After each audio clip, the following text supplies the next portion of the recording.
Garry Kelly. Your music, your station. Your music, your station. Galway FM. Anjelica, you're very welcome to Galway again. What memories does it bring back for you since you were here last? Oh, hundreds of memories. The last time I was here, I got engaged. That's quite a while ago, but I have so many memories of Galway from being a little girl and coming in and going to hunt balls at the Great Southern Hotel and being at the fun fair in Eyre Square and shopping at Woolworths for my mother. I used to buy her perfume at Woolworths and wonder why she never wore it. Was this back in 1992 to Robert Graham? Yes, that's right. And he recently passed away there in December. Yes, Condolences. You were married for 17 years and he was a sculptor. Yes. And you were supposed to have an interesting house that he built for you. Yes, we have actually a great house in Venice, in California. When we first got married, he always had his studio in Venice, which is kind of a rowdy end of Los Angeles. And I thought, well, there's no way I can possibly live there. And then we went on honeymoon to Oaxaca in Mexico, and we stayed at this hotel called the Presidente. That's like a barracks on the outside and a convent on the inside with a lovely inside court, you know. And I said, well, if you build me something like that, something that looks like a barracks on the outside and has a beautiful inner courtyard, maybe I could live in Venice. Anyway, I've lived there happily now for about 15 years in the house that he built me.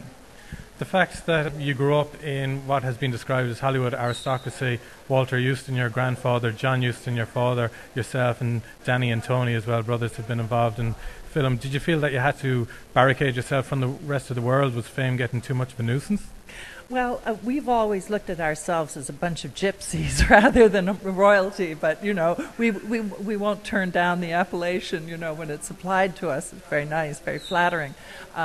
I think we're just happy to be in film. You know, I feel very lucky. I have a profession that I'm in love with, and I think it's good to be part of that world. Also, it allows you to deal on many different levels. And I think it's possible to have an eclectic life, an interesting life, meet many different people from many different walks of life. There was a moment when I was living in Beverly Hills, when I was in California, I guess the first 10 years I was in California, and you're apt to sometimes hide yourself behind your gate. So that was why it was a kind of a big deal for me to move to Venice, because I'd gotten sort of used to hiding away a bit. But I like being with people, and I like being accessible to people. I think you know, you have to make an effort to live a regular life. Actually, I'm here with a friend who said yesterday, well, of course you get on well with people because you grew up in Ireland, you know, and the approach here is open and friendly rather than guarded and suspicious. And I think I was very lucky to have that in my youth, and I think maybe it also has to do with growing up in the country, that people are more sort of accessible and in a better humor most of the time. They're cheerier, aren't they? Yeah, yeah. You really lived in the Hollywood spotlight there for a few years. You're probably sick of it at this stage, but you are courting Jack Nicholson for over a period of time. Do you still keep in touch with him? Are you still friends? Yes, I have a good friendship with Jack. We speak. He was very sweet when my husband died, and has been always a great champion of mine. So even though we're not romantically involved anymore, we're good friends, and we respect each other. What are your plans now?